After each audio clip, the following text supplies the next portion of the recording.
Praise the Lord. Praise the lord.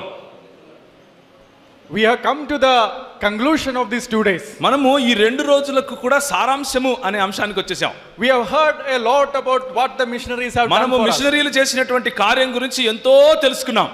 I want to ask one question. అయితే ఒక ప్రశ్న అడగనివ్వండి. Could all these things have happened without the missionaries? అయితే ఇప్పుడు జరిగినవన్నీ కూడా క్రైస్తవ మిషనరీ సంస్థలు లేకుండా జరిగి ఉండేవా? There might be somebody who says, ఎవరో కొంతమంది ఏదో కొన్ని మాటలు అనొచ్చు. oh, even if missionaries would not have come, we would have done all these things. క్రైస్తవ మిషనరీలు రాకపోయినా గానీ మేము చాలా అభివృద్ధి పొందేవాళ్ళం అని ఉండొచ్చు. So in the conclusion I want to address this. కానీ సారాంశంగా ఈ మాట చెప్పనివ్వండి. Could it have happened without the missionaries? యేసుక్రీస్తు పంపినటువంటి మిషనరీలు లేకుండా ఇలా ఉండేవారమా? And can it sustain without our involvement? మన ప్రమేయం లేకుండా ఈ దేశం ఇలా ఉండేదా? And the second question is also equally important. రెండవ ప్రశ్న కూడా చాలా ప్రాముఖ్యం. Let me begin the first question. మొదటి ప్రశ్న నన్ను అడగనివ్వండి. When Dr. Manoj was speaking about the medical mission, Manoj గారు మాట్లాడుతూ అన్నారు, I was thinking that they will say that, oh, Ayurveda was there. He has already ఆయన addressed అన్నారు, it. Ayurveda చాలా వేల సంవత్సరాల నుంచి మా దగ్గర ఉంది. But my brothers and sisters, they did not have the value system to propagate and develop Ayurveda. కానీ వారి దగ్గర ఆయుర్వేదాన్ని తీసుకుని వెళ్ళి అందరికీ రోగములు మాన్చటానికి కావలసినటువంటి ఎథికల్ సిస్టమ్ విలువలు లేవు. This is what the Tatriya Samhita said. తాత్రియ సంహిత ఇలా చెప్తోంది. Impure are the physicians. ఎవరైతే డాక్టర్ పని చేస్తారో వారు దరిద్రులు, వారు అసలు వాళ్ళు ముట్టుకోకూడదు. When you call the doctor as an unclean and impure person, do you think that you will develop medical mission? Doctor ను ముట్టుకోని వాడు, అంటరాని వాడు, వాడు చెడిపోయిన వాడు అని అంటే నువ్వు ఏ విధంగా మెడికల్స్ ను పెంచుతావు? This is what the Dharma Shustra said. ధర్మసూత్ర ఈ విధంగా చెబుతోంది. An ignorant man of Veda cannot be a Brahmin. ఎవరైతే వేదములు తెలుసుకోకుండా ఉంటాడో వాడు ఎప్పటికీ బ్రాహ్మణుడు కాలేడు. Neither a Shudra or a thief or a physician. వాడు డాక్టర్ కానివ్వండి, లేకపోతే ఒక దొంగ కానివ్వండి, లేకపోతే శూద్రుడు కానివ్వండి. Oh, thief and the doctor is equal. అంటే వారి ఉద్దేశంలో ఒక వైద్యుడు ఒక దొంగ ఇద్దరు ఒకటే. If the thief and the doctor is equal, do you think that they would have developed this medical mission? వైద్యుడు మరియు దొంగ ఒకటే అయితే ఏ విధంగా వైద్యం ప్రజలకు వచ్చేదో మీరు చెప్పండి. I can quote many more examples like this. ఇలాంటి ఉదాహరణలు వందలు నేను చెప్పగలను. Same is there with their karma theory. కర్మ సిద్ధాంతం గురించి కనుక మీరు చదివితే Charaka Samhita actually dismiss many of the diseases as karma, results of the karma. Charaka సంహితలో ఎన్నో ఉన్నటువంటి ఈ రోగాలను కేవలం కర్మ కారణంగా వచ్చినవి అని చెప్తూ వదిలిపెట్టమని చెప్పింది. Probably they had an Ayurveda, but Ayurveda could not sustain in India because of the Hindu, the Brahmanical value system that is there. విలువలు లేని ఈ బ్రాహ్మణవాదం కారణంగా ఒకవేళ ఆయుర్వేదం ఉన్నప్పటికీ అది ప్రజలకు అందకుండా చేశారు. As doctor said, the value system, it is the missionaries who gave it to India. Doctor గారు కరెక్ట్ గా చెప్పినట్లుగా విలువలు కలిగినటువంటి వైద్యం ఏదైనా వచ్చింది అంటే అది మిషనరీల కారణంగా No, వచ్చింది. not only the value system. కేవలం విలువలు మాత్రమే కాదు, There was no social consciousness in India. మన దేశంలో సామాజిక స్పృహ లేకుండా ఉండేది. Let me quote Baba Sahib Ambedkar. Ambedkar గారి గురించి చెప్పనివ్వండి. In the book Untouchables of the Children of India's Ghetto, untouchables of the children of India ghetto అనే పుస్తకంలో Baba Sahib Ambedkar compares the slavery in America, 300 years of slavery in America with the thousands of years of injustice, untouchability in India. 300 సంవత్సరాలు మరి America దేశంలో ఉన్నటువంటి నల్లజాతి సోదరుల పైన ఉన్నటువంటి వివక్షను మన భారతదేశంలో కుల ప్రాతిపదికన కొన్ని వేల సంవత్సరాలు ఉన్నటువంటి వివక్షతో లేకపోతే అంటరానితనంతో పోల్చి చెప్పాడు. In those 300 years of slavery in America, 300 సంవత్సరాల ఆ అన్టచబిలిటీలో అమెరికాలో there were thousands and thousands of literature written against the slavery by the whites. ఆ బానిసత్వంలో ఉన్నటువంటి వారిని సపోర్ట్ చేస్తూ ఈ తెల్లదొరలకు వ్యతిరేకంగా కొన్ని వందల పుస్తకాలు రాశారు, తెల్లవాళ్లే రాశారు. Because their consciousness pricked. ఎందుకు అనంటే వారిలో ఉన్నటువంటి విలువలు వాళ్ళని అలా ఉండనివ్వలేదు. Even when they were doing that injustice, their consciousness pricked because the Bible spoke to them differently. వారు అలా అన్యాయం చేస్తూ ఉన్నప్పటికీ అదే వ్యవస్థలో బైబిల్ చదివే వారు ఉన్నారు కాబట్టి వారి మానసికంగా వారు ఉండలేకపోయారు. బైబిల్ వారిని కదిలించింది. And not only that, అంత మాత్రమే కాదు, Baba Sahib Ambedkar goes on to say, Babasaheb Ambedkar ఇలా చెప్తున్నారు. it is not there in this quote, but it is there in this book. ఈ కోట్లో నేను చూపించట్లేదు, కానీ ఆ పుస్తకంలో ఆ మాట ఉంది. మారుతుంది. There were many funds created by the whites for the blacks for the upliftment of the slaves. మరి ఈ బానిసత్వంలో ఉన్నటువంటి నల్ల జాతి ప్రజల కోసం తెల్ల జాతి ప్రజలు ఎంతో ధనాన్ని వెచ్చించి వారి కోసం వారి బాగోగుల కోసం వారు ఖర్చు పెట్టారు. And Baba Sahib Ambedkar raises this important question. Babasaheb Ambedkar గారు ఈ ప్రధానమైనటువంటి ప్రశ్నలు లేవనెత్తుతున్నారు. How many literature is there by the Brahmins against the untouchability in India? బ్రాహ్మణుల చేత రాయబడినటువంటి ఈ కుల వ్యవస్థకు వ్యతిరేకంగా రాసినటువంటి పుస్తకాలు ఉన్నాయా చూపించండి. In thousands of years you can count hardly a dozen. మరి ఇన్ని వేల సంవత్సరాలలో మహా అయితే ఒక డజన్ పుస్తకాలు ఉన్నాయేమో. 300 years you could count thousands and thousands of 300 literature. సంవత్సరాల్లో వేల పుస్తకాలు వాళ్ళు రాస్తే, But in India thousands of years of untouchability you can count it in your hands. వేల సంవత్సరాల ఈ వివక్షలో 10 పుస్తకాలు నువ్వు ఎత్తుక్కోలేవు. Because the consciousness was killed by this Veda. ఎందుకంటే ఈ వేదాల కారణంగా ఈ విలువలు పడిపోయిన సమాజం నిర్మించారు. The consciousness was dead in India. మానసికంగా నీకున్నటువంటి అది పడిపోయింది. Now let me quote Balagangadhar Tilak. ఇప్పుడు బాలగంగాధర్ తిలక్ గురించి మాట్లాడతాను. In the collected works of Mahatma Gandhi, Mahatma Gandhi గారు రాసినటువంటి Volume 37, 37వ volume, Mahatma Gandhi says Balagangadhar Tilak told this to Mahatma Gandhi. Mahatma Gandhi గారు ఇలా అంటున్నారు, బాలగంగాధర్ తిలక్ గారు మహాత్మా గాంధీ గారితో ఇలా అంటున్నారు. Balagangadhar Tilak told in our language, the word consciousness is not there. మన వాట్ ఈస్ ద కాన్షియస్నెస్? మనస్సాక్షి. మన వ్యాసాల్లో లేకపోతే మన రచనల్లో మనస్సాక్షి అన్న పదమే లేదు అన్నారు. Oh, therefore Balagangadhar did not believe in the consciousness. కాబట్టి బాలగంగాధర్ తిలక్ గారు మనస్సాక్షి అంటే ఆయనకు నమ్మకమే లేదు. My brothers and sisters, మా సహోదరులారా, it is this word of God which awakened the consciousness of India. ఈ బైబిల్ గ్రంథము మనకు మనస్సాక్షినిచ్చింది, ఈ భారతదేశానికి మనస్సాక్షినిచ్చింది. India was a nation without consciousness. మనస్సాక్షి లేనటువంటి ప్రజలు ఉన్నటువంటి దేశంగా భారతదేశం I ఉండేది. did not say it, Balagangadhar Tilak. నేను చెప్పట్లేదు, బాలగంగాధర్ తిలక్ చెప్తున్నాడు. They did not have the value system. వారికి విలువలు ఉన్నటువంటి ఒక సిస్టమ్ లేదు. They did not have the consciousness. వారికి మనస్సాక్షి లేకుండా పోయింది. And further adding injury to insult to injury, they did not have all these injustices were sanctioned by their books. పుండు మీద ఉప్పు వేసినట్లుగా కేవలం ఇది జరుగుతూ ఉంటే చూస్తూ ఉండడమే కాదు, అలా చేస్తేనే ధర్మము అని చెప్పి పుస్తకాలు రాసుకున్నారు. I spoke to you in the morning what is Sanatana Dharma. నేను ఉదయం మీకు చెప్పాను సనాతన ధర్మం అంటే ఏంటో. Mahabharata speaks about Sanatana Dharma. Mahabharatam చెప్తుంది సనాతన ధర్మం అంటే ఏంటో. You can have any relationship with anybody, that is called Sanatana Dharma. ఎవరితో పడితే వాళ్ళతో ఎలాంటి సంబంధమైనా పెట్టుకో, అదే సనాతన ధర్మం ఉంది. When you see a Brahman, you have to move out, that is Sanatana Dharma. నువ్వు బ్రాహ్మణుని చూస్తే పక్కకు తొలగిపోయి వాడికి మార్గం ఇవ్వాలి, అది సనాతన ధర్మం. If a Shudra does a tapas, you have to kill them, that is the Dharma of Rama. ఒకవేళ శూద్రుడు ఏదైనా నువ్వు చెప్పిన మాట వినకపోతే వాడిని చంపాలి, అదే సనాతన ధర్మం. My brothers and sisters, మా సహోదరులారా, somebody might object and say, కొంతమంది ఎవరైనా ప్రశ్నిస్తూ అడగచ్చు, but the social reformers, Hindu social reformers, they quoted the scriptures, right? అరే మా సామాజిక సంస్కరణలు చేసిన వారు ఉన్నారు, వాళ్ళందరూ కూడా ఈ శాస్త్రాలు చెప్పారు. Rajaram Mohan Roy did not quote Manusmriti. Raja Rammohan Roy గారు మనుస్మృతి గురించి మాట్లాడలేదు. Yes, Rajaram Mohan Roy quoted Manusmriti. Raja Rammohan Roy గారు మనుస్మృతి గురించి మాట్లాడారు. But if Manusmriti is your scripture, no other social reformation will happen. ఒకవేళ మనుస్మృతి అన్నది కనుక లేకపోతే ఇప్పుడున్నటువంటి సోషల్ రిఫార్మ్స్ జరిగేవే కాదు. My brothers and sisters, see the contradiction. సహోదరులారా, ఇక్కడ ఉన్నటువంటి వ్యత్యాసం చూడండి, వైరుధ్యం చూడండి. Rajaram Mohan Roy had to quote Manusmriti. Second reformer Vidyasagar, Ishwar Vidyasagar, when he had to oppose the widow marriage, he rejected the Manusmriti, saying that Manusmriti is not for this age. Raja Rammohan Roy గారు మాట్లాడారు మనుస్మృతికి విరోధంగా. అలాగే ఆయన తర్వాత వచ్చినటువంటి ఈశ్వరచంద్ర విద్యాసాగర్ గారు కూడా విధవరాళ్లు పెళ్లి చేసుకునే విషయంలో బ్రాహ్మణవాదులు అడ్డం పడితే అసలు మాకు మనుస్మృతి ప్రమాణికం కానే కాదని చెప్పాడు. He quoted Parasara Samhita and said Parasara Samhita is for the Kali Yuga. Parashara సంహిత గురించి మాట్లాడినప్పుడు పరాశర సంహిత కలియుగం గురించి మాట్లాడుతుందని చెప్పాడు. But my brothers and sisters, do you know what is the problem with the Parasara Samhita? కానీ పరాశర సంహితలో ఉన్నటువంటి లోపం మీకు తెలుసా సోదరులారా? The next verse what Ishwar Vidyasagar quoted. 4వ అధ్యాయం 26 నుంచి 29 వరకు చూసినట్లయితే అదే వచనాన్ని విద్యాసాగర్ గారు, ఈశ్వరచంద్ర విద్యాసాగర్ గారు చెప్పారు. It glorifies the Sati system. అది సతీ సిస్టమ్ లేకపోతే సతీ సహగమనానికి గొప్ప పెద్దపీట వేస్తుంది.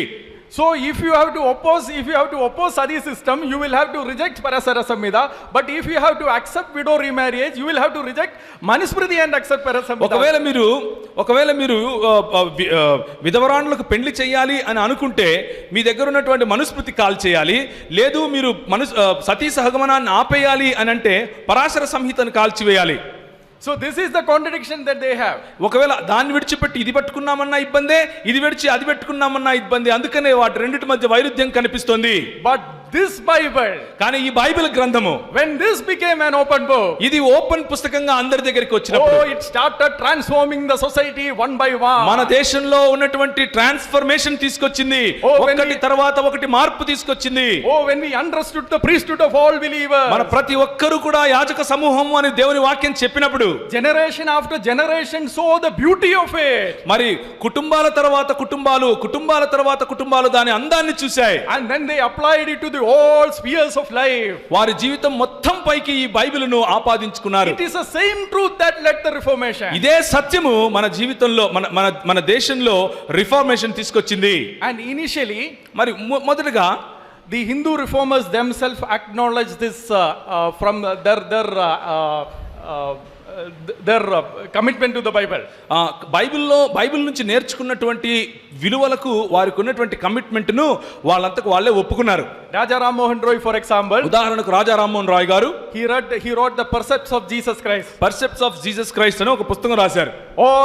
All the moral laws that were taught by Jesus Christ. ఆ ప్రిసెప్ట్స్ ఆఫ్ జీసస్ క్రైస్ట్ అనే దాంట్లో ఉన్నటువంటి మంచి నైతిక విలువలన్నీ కూడా యేసుక్రీస్తు చెప్పినవే. It was the teaching of Jesus Christ that influenced Raja Ram Mohan Roy. Raja Rammohan Roy ఈ రోజు అలా తయారయ్యాడు అంటే దానికి కారణం యేసుక్రీస్తు చేసిన బోధలు. He may not have accepted Jesus Christ, ఆయన యేసుక్రీస్తుని దేవునిగా అంగీకరించలేదు, కానీ ఆయన యేసుక్రీస్తు యొక్క బోధనను అంగీకరించాడు. శ్రీనారాయణ గురు, one of the greatest social reformers in Kerala. మరి సామాజిక సంస్కర్తలలో ఒకడైనటువంటి నారాయణ గురు కేరళలో ఉండేవాడు. He remained as a Hindu and he remained as a Hindu sadhu, but he said it is the Britishers who gave me this sannyasam. ఆయన అన్నాడు, నేను హిందువుగానే ఉన్నాను కానీ Britishers కారణంగా నేను సన్యాసం పుచ్చుకున్నాను అన్నాడు. Actually it was not Britishers, it was missionaries. We saw that in the morning. కానీ దాని ఉదయమే మనం చూసాం, బ్రిటిషర్స్ కాదు, అక్కడ ఉన్నటువంటి క్రైస్తవ మిషనరీల కారణంగా ఆయన భక్తి మార్గం పట్టాడు. My brothers and sisters, సహోదర సహోదరులారా, in fact this point I want to look at before I look into the next question. నేను నెక్స్ట్ వచ్చే దాని గురించి మాట్లాడటానికి ముందు ఈ ఒక్క పాయింట్ ను అర్థం చేసుకోండి.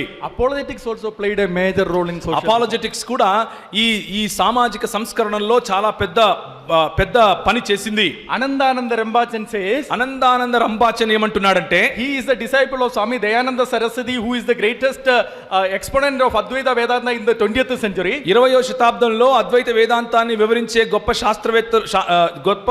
శాస్త్రం చదివిన వాళ్ళల్లో ఒకడైనటువంటి వ్యక్తి యొక్క శిష్యుడు ఈయన. He says because the pandits debated with the Christians, they lost the faith in the Vedas. ఈ పండితులు క్రైస్తవులతో విచారించారు కాబట్టి, లేకపోతే వాగ్వివాదాలు చేశారు కాబట్టి వేదాలపైన వారికి అసలు నమ్మకమే పోయింది. Until then scriptures were very important to the Hindus. అప్పటి వరకు హైందవ పండితులకు ఆ వేదాలు చాలా ప్రామాణికము. Only after that the epistemology changed. ఈ చర్చలు జరిగిన తరువాత వారు మనసు మార్చుకుని అసలు మాకు వేదాలు అక్కర్లేదంటున్నారు. But this was very important. కానీ ఇది చాలా ప్రాముఖ్యం, గుర్తుంచుకోండి. Until and unless they had lost the faith in the Vedas, there would not have been a Raja Ram Mohan. వాళ్ళు వేదముల పైన వారికి ఉన్నటువంటి నమ్మకం పోగొట్టుకోకపోతే రాజా రామ్మోహన్ రాయ్ లేచుండేవాడు కాదు. My brothers and sisters, speaking the truth and doing the compassion are both equally important. మరి సత్యమును మాట్లాడటం, అలాగే ప్రేమను చూపించటం, లేకపోతే కరుణ కలిగినటువంటి పనులు చేయటం, ఈ రెండు కూడా చాలా ప్రాముఖ్యము. Now the second most important question. రెండవ అతి ప్రాముఖ్యమైనటువంటి ప్రశ్న. That is what we need to think today. ఇప్పుడు మనం ఆలోచించాల్సింది అదే. Can India go back to the same situation? మనము భారతదేశంలో ఇంతకు ముందులాగా బ్రతకటానికి వెనక్కి వెళ్ళిపోదామా? Can India go back to the same situation? తిరిగి అలాంటి ప్రదేశానికి వెళదామా? Yes, unless we act now, it can go back to the same. ఒకవేళ ఈ రోజు గనుక నువ్వు మేల్కోకపోతే క్రైస్తవుడా అదే వెనక్కి వెళ్ళిపోతాం. Let me give you some of the incidents and some of the quotes from their own book to prove that it will go unless we act right now, today, and not wait for tomorrow. ఈ రోజు ఇప్పుడు నువ్వు మేల్కోకపోతే ఏం జరుగుతుందో వాళ్ళు రాసిన పుస్తకంలో నుంచే చదివి వినిపిస్తాను, వినండి. You think Sati is gone, right? మీరు అనుకుంటున్నారు సతీ సహగమనం అయిపోయింది కదా? Yes, there are not people who commit Sati right now. ఇంతవరకు సతీ సహగమనం చేసే వాళ్ళు ఇప్పుడైతే కనపడటం లేదు, నిజమే. But a study done in Rajasthan, కానీ రాజస్థాన్ లో ఒక అధ్యయనం నిర్వహించారు. In Jaipur, జైపూర్ లో by an American scholar ఒక అమెరికన్ స్కాలరు ఈ అధ్యయనం చేశాడు. and published by a secular publication. ఒక సెక్యులర్ పబ్లికేషన్ ద్వారా దాన్ని ప్రింట్ చేయించాడు. It says that when they did a field study in Rajasthan, they found that people still admire, glorify the sati. ఇప్పటికీ కూడా రాజస్థాన్ లో ఉన్నటువంటి గ్రామాల్లో కొంతమంది మరి భర్తలు చనిపోతే భార్యలను అదే చితిలో కాల్చటాన్ని, సతీ సహగమనాన్ని గొప్పగా మాట్లాడుతూ ఉంటారు, ఆచరిస్తారు. In 1987, 1987లో when the sati of Ruba Kanwar had happened, రూబా కన్వర్ యొక్క సతీ జరిగినప్పుడు 70,000 people came into the streets of Jaipur to support sati. 70,000 మంది ఈ జైపూర్ యొక్క వీధులలోకి వచ్చి ఆమె చేసేదాన్ని సమర్థించారు. It is the constitution that prevents the sati now, ఇప్పుడు మనకున్నటువంటి రాజ్యాంగము ఆ సతీ సహగమనం జరగకుండా ఆపుతోంది, not the consciousness of the people. వారికి ఉన్నటువంటి మనస్సాక్షి కాదు. They will still come into the streets of India to support sati. ఇప్పటికి కూడా మన దేశంలో ఉన్నటువంటి మరి వీధుల్లోకి వచ్చి సతీ సహగమనాన్ని మరి చెయ్యాలి అని చెప్పేవారు ఉన్నారు. And what do they want right now? What do the Hindus want now, right now? ఇప్పుడు ఈ కాషాయ గుండాలకు కావాల్సింది ఏంటి చెప్పండి? Let me quote the great Guru Golwalkar. మరి అతి గొప్ప గురువుగా గురు గోల్వాల్కర్ గారి గురించి చెప్తాను. He says, ఆయన అంటాడు, we need to bring back the Varna system. మనము ఈ వర్ణ సమితిని తీసుకొని రావాలి తిరిగి. Organizer January 2, 1961. 1961 ఆర్గనైజర్ అనే పత్రికలో ఇది చూస్తాం.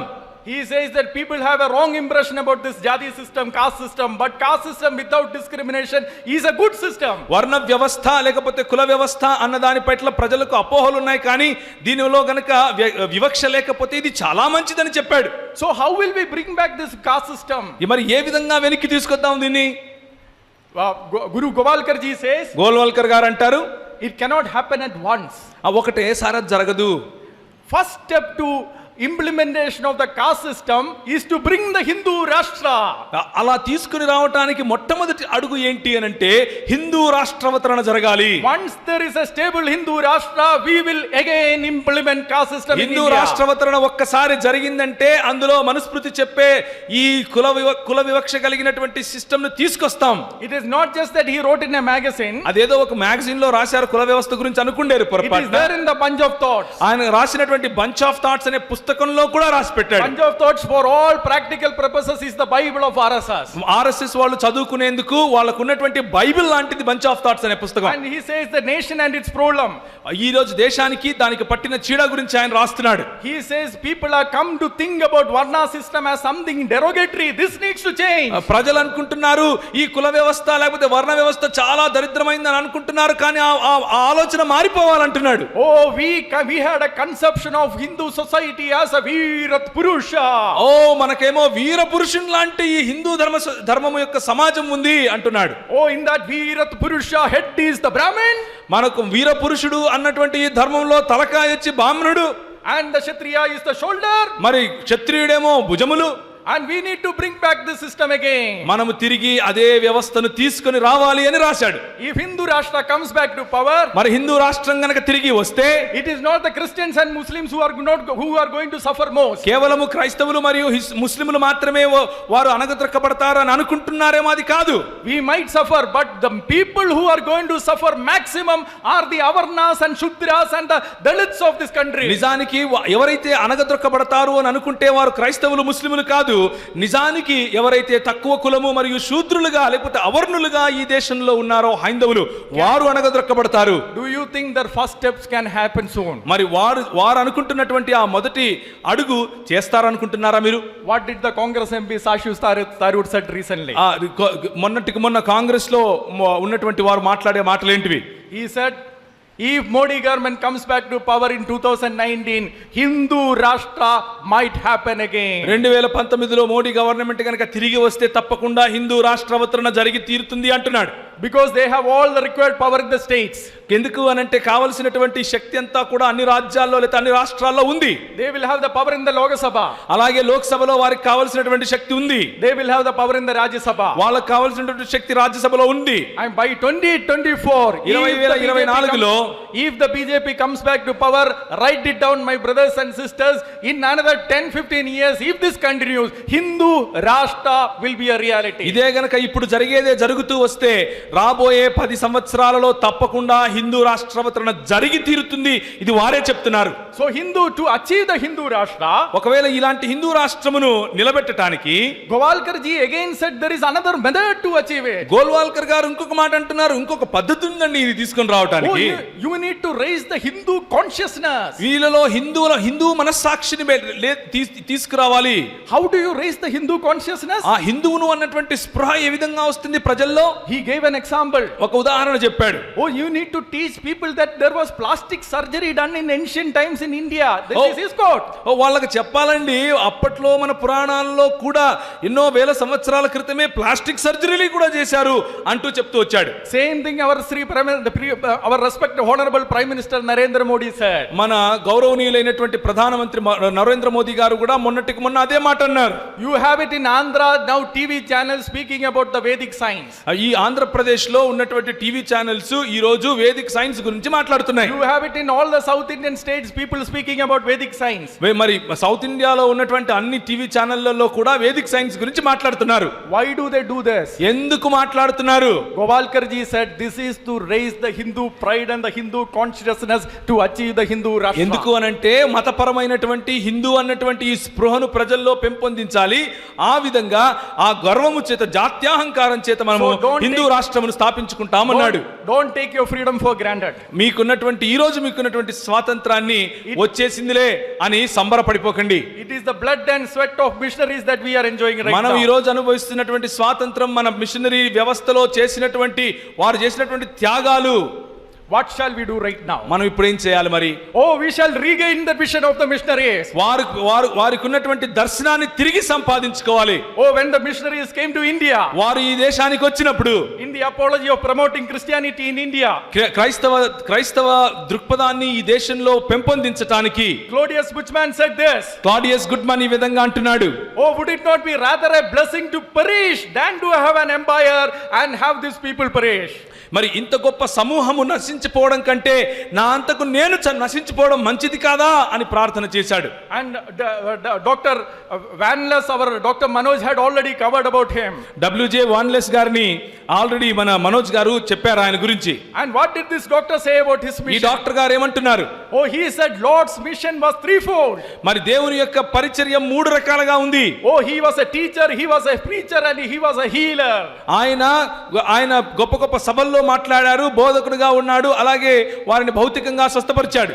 That is why Dr. Vanless served the Lord in the medical mission. అందుకనే వాన్లెస్ గారు మరి డాక్టర్ గా మెడికల్ మిషనరీగా మరి పనిచేశారు. Unless we regain this vision back, ఇలాంటి దర్శనాన్ని తిరిగి తెచ్చుకోకపోతే క్రైస్తవుడా, danger is awaiting మన కొరకు ఒక గొప్ప గొయ్యి రెడీగా ఉంది.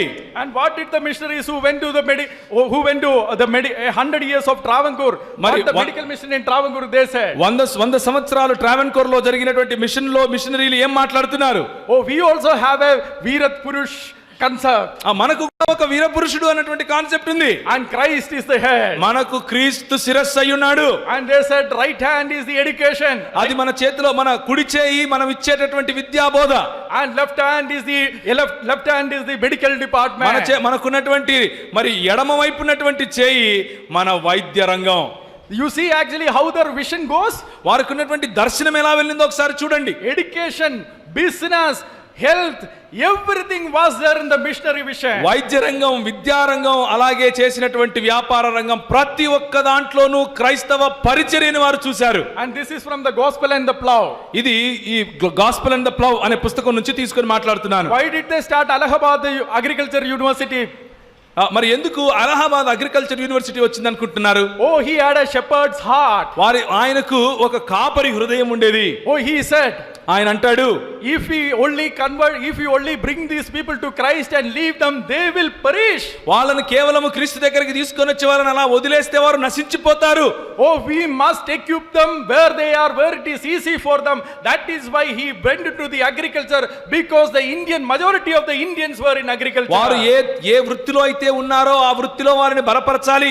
వారు సొంతంగా జీవించడానికి కావలసిన ఉపకరణాలు ఇవ్వాలి. ఈ దేశంలో ఎక్కువ శాతం మంది సేద్యం చేస్తారు కాబట్టి వారిని సేద్యంలోనే బలపరచాలి అన్నాడు. Above all, my brothers, మరి అన్నిటికంటే ఎక్కువగా సహోదరులారా, above all these visions of the missionaries, మరికి ఉన్నటువంటి అన్ని దర్శనాల కంటే ఉన్నతంగా we have the pronouncement of our Lord Jesus Christ. మన ప్రభువైన యేసుక్రీస్తు చెప్పినటువంటి మాటలు మనకు తోడుగా When ఉన్నాయి. he started the mission, ఆయన తన ఈ మిషన్ మొదలు పెట్టినప్పుడు, when he started his ministry work in the earth, ఆయన పరిచర్యను కొన్ని వేల సంవత్సరాల క్రితం మొదలు పెట్టినప్పుడు he said his mission statement. ఆయన తన మిషన్ స్టేట్మెంట్ చెప్పాడు. The spirit of the Lord is upon me, దేవుని ఆత్మ నాపై ఉన్నది, because he has anointed me to proclaim the good news to the poor. మరి సువార్తను ప్రకటించడం కోసం బీదల కొరకు నా మీద ఉన్నది.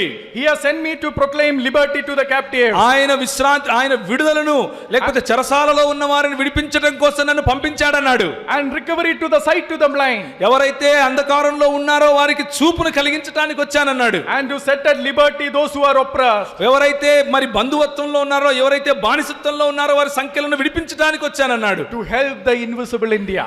ఎవరైతే ఇలాంటి భారతదేశం, ఏదైతే కనిపించని భారతదేశం ఉదయం నుంచి చూస్తున్నామో ఆ భారతదేశాన్ని రక్షించడానికి వచ్చానన్నాడు. To bring back that medical mission vision. ఆ మెడికల్ మిషన్ ని, అలాంటి దర్శనాన్ని తీసుకుని రావాలి.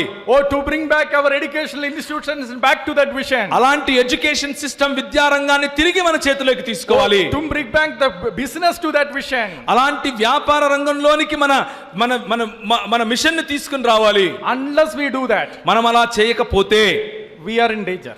మనము ఒక పెద్ద అపాయానికి దగ్గరగా ఉన్నాం. You will be answered, you and I will be answered to our children. నువ్వు నేను కూడా మన పిల్లలకు జవాబు చెప్పుకోవాల్సి ఉంటుంది. But if we do that, మనము అలా గనక చేయగలిగితే we will have excellent testimony like this. కానీ మన పితరులకు ఉన్నట్లుగానే మనకు కూడా ఒక గొప్ప సాక్ష్యం ఉంటుంది.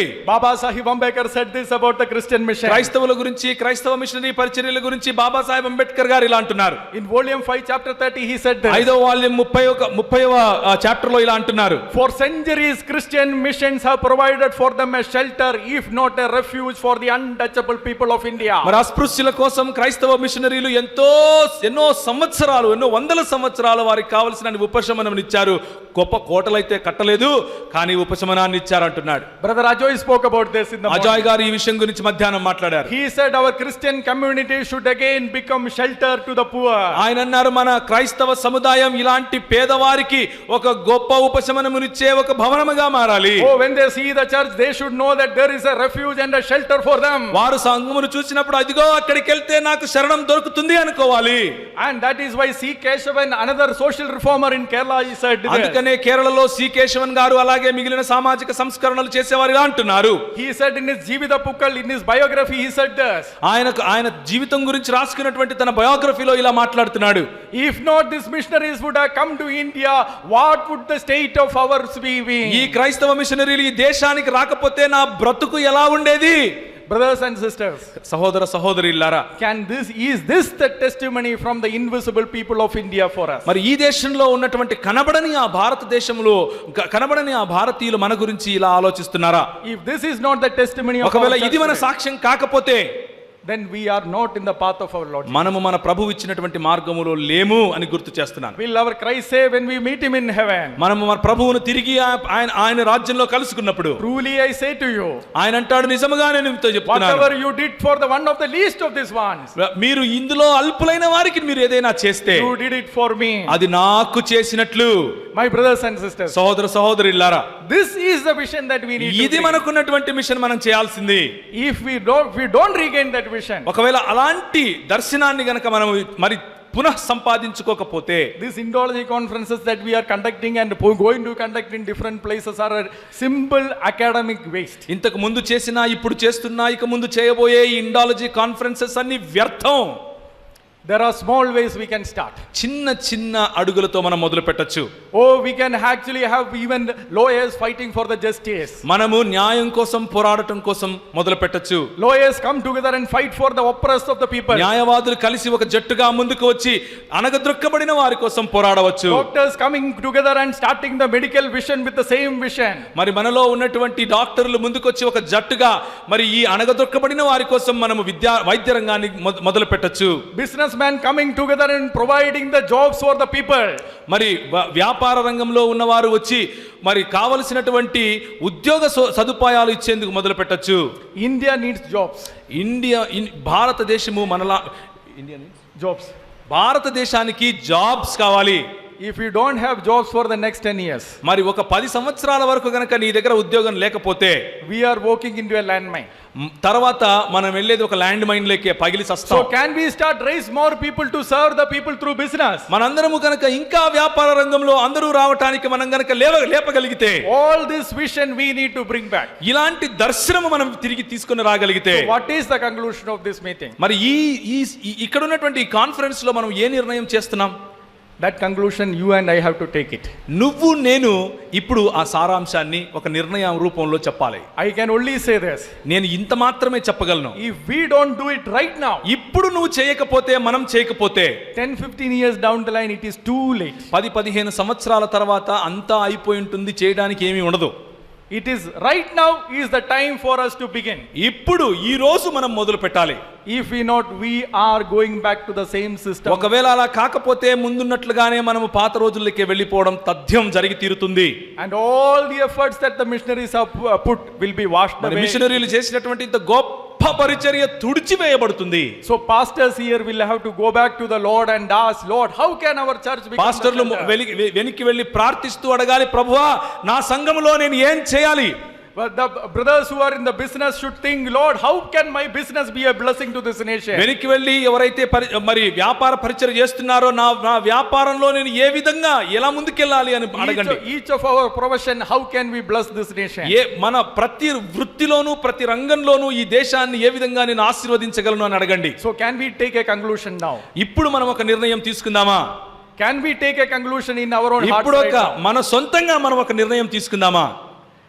Can we take few moments and to think it in our heart? Not that we have to say what we are going to do, but at least we make a commitment. We will go back to the Lord and we will bring back this. మనమేదో చెప్పి ఇక్కడ వెళ్ళిపోవటం కాదు, కానీ నీ మనసులో నిర్ణయం తీసుకుని నేను వెనక్కి వెళ్తాను, ఆయన ఇచ్చినటువంటి ఈ గొప్ప దర్శనాన్ని నేను కొనసాగిస్తాను అని నిర్ణయం తీసుకుంటే చాలు. I will stop right now. 6:25 was the time given to me. It is 6:25. I am stopping. 6:25 వరకు ముగిస్తానన్నాను, 6:25 అయింది, నేను ముగిస్తున్నాను.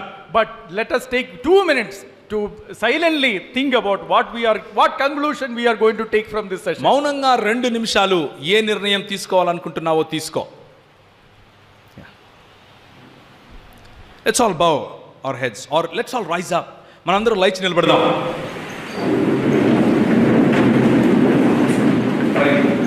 ఎవరైతే ఇదిగో దేవా నా జీవితం అనే పాట పాడగలిగే వాళ్ళు ఉంటే ముందుకు వచ్చి దయచేసి ఆ పాట పాడుతున్నారు. ప్లీజ్ రండి. Musicians, if you can please come forward and sing that song. ఇదిగో దేవా నా జీవితం.